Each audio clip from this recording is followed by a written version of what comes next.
tempat tinggal setan perkuburan. Perkuburan. Hadis daripada Abu Sa'id Al-Khudri, al-ardu kulluha masjidun illa al-maqbarah wal hammam. Semua permukaan bumi boleh dijadikan tempat semayang kecuali dua. Satu, bilik mandi, tertandah. Yang kedua, kubur. Maka tamsilan daripada hadis ni kata ulama, kubur juga adalah tempat duduknya setan-setan. Tapi kita tak sebut setan, kita sebut hantu pocong, pontianak, begitulah. Yang kelima, tempat setan duduk, tempat kosong.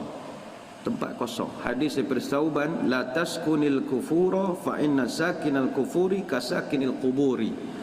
Jangan kamu tinggal di tempat yang kosong, yang jauh pada orang.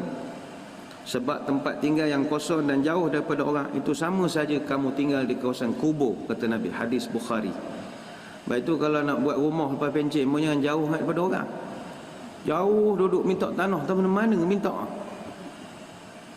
Sebab bila terlampau jauh pada orang, sama macam duduk tanah kubur, kata Nabi. Mana ada hantu, setan, apa semua itulah. Termasuklah juga tempat kosong, hotel, chalet, resort. Minggu depan ramai nak pergi melancong. Dah tempah duduk tepi laut, atas. Semua ada jemalang. Melaka tu jemalang bukit, jemalang tanah, mambang tanah, mambang air, mambang api. Semua ada mambang.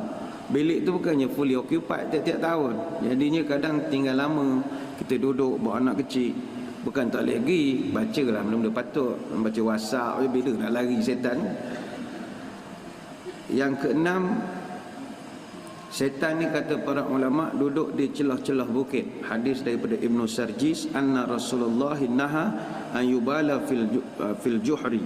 Nabi melarang buang air di tempat lubang-lubang pada bukit.